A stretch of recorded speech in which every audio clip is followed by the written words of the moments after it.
자, 2장의 다니엘서 2장의 마지막 부분을 우리 함께 읽고 함께 다니엘서 2장 마지막 부분을 통해서 우리에게 주시는 하나님의 의도, 하나님의 뜻이 무엇인지 깨닫게 되기를 바랍니다. 46절부터 49절을 읽겠습니다. 이에 느부갓네살 왕이 엎드려 다니엘에게 절하고 명하여 예물과 향품을 그에게 드리게 하니라. 왕이 대답하여 다니엘에게 이르되 너희의 하나님은 참으로 모든 신의 신이시요 모든 왕의 주제시로다. 내가 능히 이 은밀한 것을 나타내었으니 내 하나님은 또 은밀한 것을 나타내시는 자시로다. 왕이 이에 다니엘을 높여 귀한 선물을 많이 주며 세워 바벨론 온 노를 다스리게 하며 또 바벨론 모든 박사의 어른을 삼았으며 왕이 또 다니엘의 청구대로 사드락과 메삭과 아벳느고를 세워 바벨론 도의 일을 다스리게 하였고 다니엘은 왕궁에 있었더라. 정말 느부갓네살 왕은 자기 꿈을 꿨지만 그 꿈을 잊어버리고 이 꿈이 도대체 무슨 뜻인지 알기를 얼마나 원했는지 몰라요.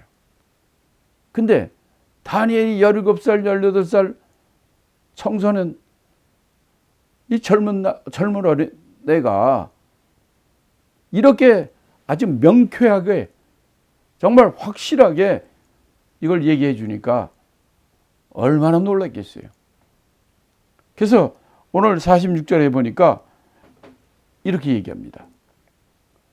이렇게 다니엘이 이렇게 꿈과 해석을 해주니까 46절에 뭐라고 그러냐면 이에 느부갓네살 왕이 엎드려 다니엘에게 절하고 그랬어요. 깜짝 놀랄 일이 일어났습니다. 다니엘이 꿈을 얘기해주고 해석을 해주니까 바로 온 천하의 최고의 왕인 느부갓네살 왕이 어떻게 했다고 그랬어요? 엎드렸다는 거예요. 왕이 엎드린 게 어디 있습니까? 신하들이 엎드린 거지. 근데 왕이 엎드려서 누구한테 절했다고 그랬어요? 다니엘에게 절했다고 그랬어요. 아니, 어찌 왕이 다니엘에게 절합니까? 왕은 나이 든 사람이고 다니엘은 17살짜리 젊은인데 얼마나 감동을 받았으면 그 높으신 왕이 무릎 꿇고 엎드려가지고 다니엘에게 절하느냔 말이에요. 느부갓네살 왕은 왜 다니엘에게 절했을까? 엎드려 절했을까? 여기서 여러분 착각하지 마세요. 사실 느부갓네살 왕이 다니엘에게 절한 것은 다니엘의 하나님, 다니엘이 얘기했잖아요. 이 꿈은 하나님이 알게 하신 것이고 하나님이 주신 것이고 나는 그걸 받아서 말하는 사람이다. 그러니까 느부갓네살 왕이 다니엘에게 엎드려 절한 것은 느부갓네살이 다니엘에게 절한 것은 하나님이 보이지 않잖아요. 다니엘의 하나님을 절한 겁니다. 그래서 47절에 그래서 느부갓네살 왕이 뭐라고 합니까? 왕이 다니엘의 하나님을 높였다 그랬어요. 다니엘의 하나님은 모든 신 중의 신이요. 다니엘의 하나님은 모든 왕의 주제다. 다니엘의 하나님은 은밀한 걸 나타내는 분이다 하고 다니엘에게 절했다면 다니엘을 높여야 될 거 아니에요. 근데 느부갓네살 왕은 다니엘에게 절했지만은 누구를 높였다고요? 다니엘의 하나님을 높였단 말이에요. 그러니까 느부갓네살이 엎드려 다니엘에게 절한 것은 다니엘의 하나님을 경배하고 하나님을 높이고 하나님을 경배하는 거예요. 그 다음에 이 왕은 그 다음에 뭘 했습니까? 예물과 향품을 다니엘에게 줬다 이렇게 얘기를 해요.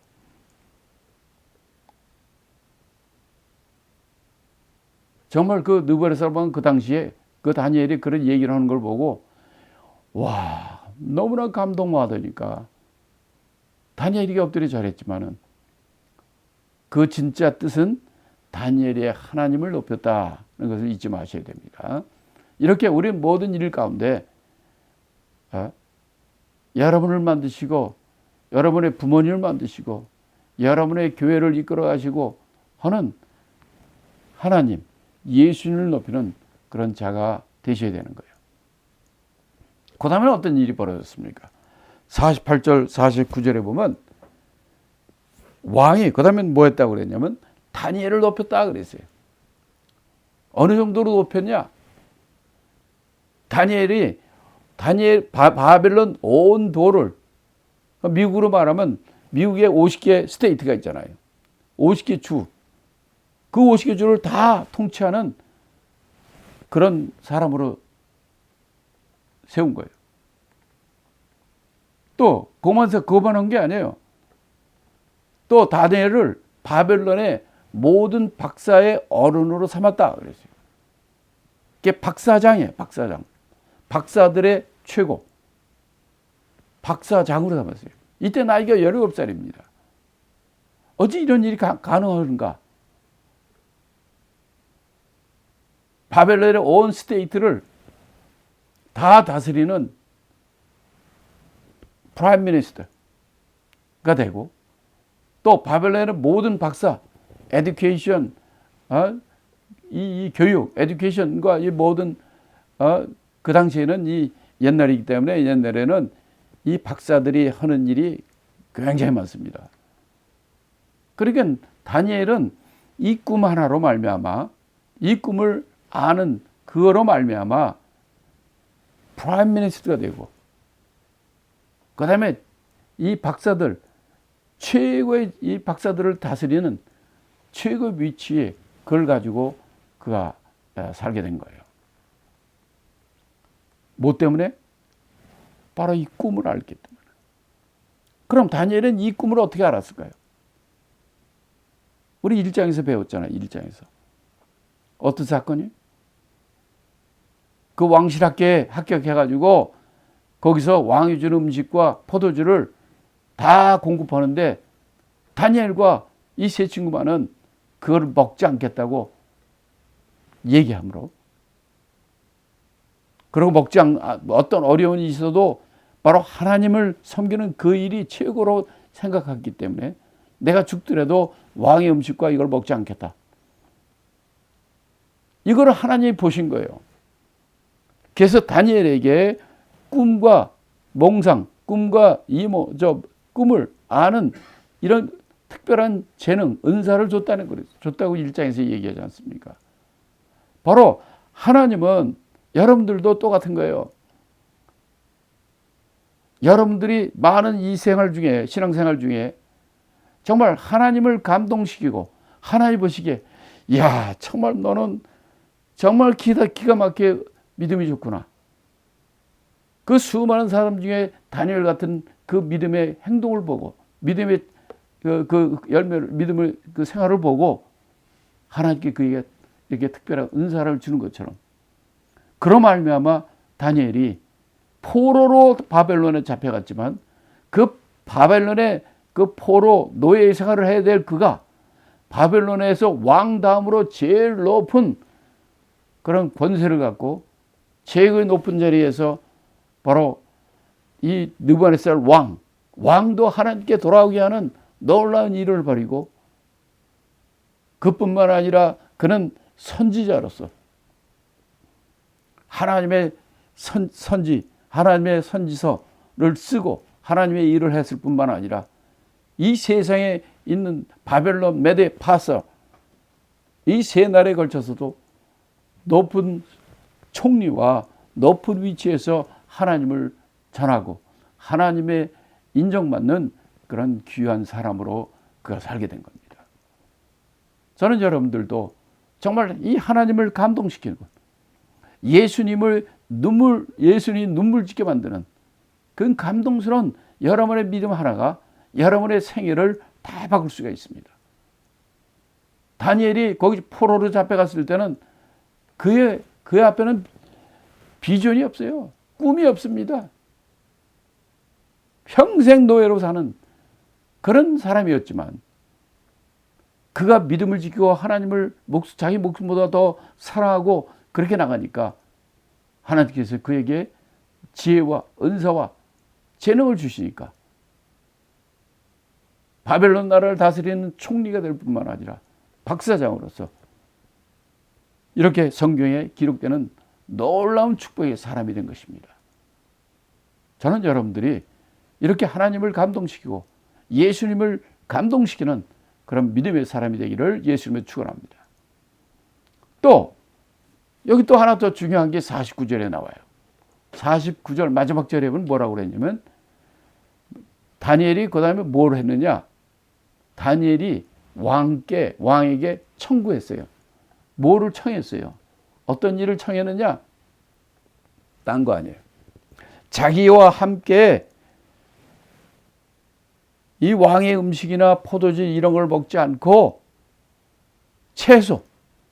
채소만 먹으면서 같이 자기와 함께 믿음의 동지 같은 역할을 한 친구들이 있어요. 세 친구. 사드락과 메삭과 아벳느고.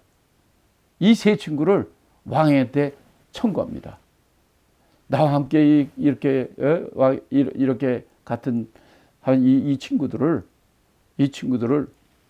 이 가브너로 얘네들을 쓰게 해달라고. 이렇게 다니엘은 자기만 잘 되는 게 아니라 자기와 함께 이렇게 한 믿음의 동지들을 바로 올바른 일에 적절한 능력 있는 위치에서 같이 일할 수 있도록 그들을 청구한 거예요. 그들을 쓰게 해달라고 얘기한 거예요. 그래서 같이 왕의 음식을 먹지 않고 믿음의 생활을 한 사드락과 메삭과 아벳느고는 거버너, 도지사, 우리말로는 도지사, 영어로는 거버너와 같은 이런 일을 같이 하게 된 거예요.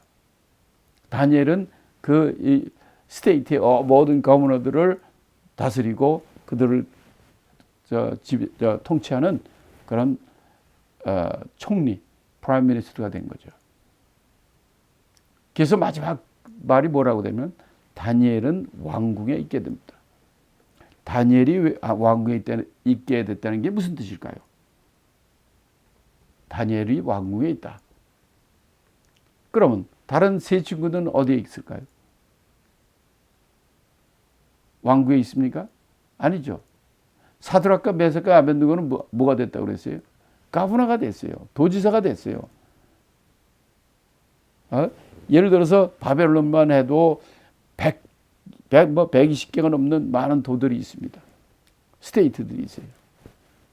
거기에 이제 각 도의 가브너로 이제 나가서 그들은 지방에 자기 맡은 도의 스테이트에 가서 거기서 있게 되는 거죠. 근데 본문은 다니엘은 왕궁에 있다. 왜 왕궁에 있을까요? 다니엘은 왕과 함께 이 바벨론 전 나라에 있는 스테이트, 이 가문을 통치하고 그들을 관리하고 그들하는 그 일을 하기 때문에 그는 왕궁에 있는 거예요. 또 때가 되면 각 그 수많은 100개 넘는 그런 스테이트, 그에서 각 가문어와 각 오피서들이 다 이제 왕궁에 모이고 일을 보고하고 이러고 다시 돌아가고. 다니엘은 그래서 왕궁에 있는 거예요. 다니엘은 어떤 스테이트, 도를 맡은 자가 아니에요. 가브너가 아니거든. 그들을 다 통치하는 프라임 미니스터, 총리입니다. 총리. 그래서 다니엘은 왕궁에 있다. 이렇게 표현한 거예요. 자, 오늘 2장을 통해서는 정말 깜짝 놀랄 만한 사건이 뭐냐면, 이 유대인들, 이스라엘 사람, 이 유대인들은 어떻게 생각했냐면, 하나님은 우리 유대 민족의 하나님이다. 다윗 왕과 모세, 아브라함, 이런 이스라엘의 지도자와 우리 이스라엘 민족을 보호하는 그런 하나님이다고만 생각했지. 바벨론, 메데 퍼시아, 그리스, 로마 이런 이 세계 이거를 통치하는 하나님이라는 것은 몰랐어요. 근데 오늘 이 본문을 통해서 뭘 알 수 있습니까? 하나님은 유대인만의 하나님이 아니라 이 세상, 이 온 세상을 사랑하시고 이 세상을 통치하시고 이 세상이 잘 되기를 원하고 하나님의 뜻 가운데 이루어지기를 원하는 이 세상 온 나라를 다스리는 하나님인 것을 우리가 알 수 있는 것입니다. 여기를 통해서 다니엘을 통해서는 우리는 다니엘처럼 정말 무엇던 환경 가운데서도 하나님을 사랑하고 또 그 이웃을 사랑하고 또 항상 자기는 낮추고 겸손한 이런 삶을 살 때 하나님께서 그런 다니엘을 높여주시고 총리로 삼아주시고 박사장으로 삼아주시고 다니엘이 90세가 다 될 정도로 세 나라의 총리와 높은 관리로 하나님과 이 세상을 통치하는 그런 훌륭한 사람이 된 것을 여러분들이 알아야 됩니다. 특별히 정말 이 세상에 다니엘 이름 가진 사람 많죠.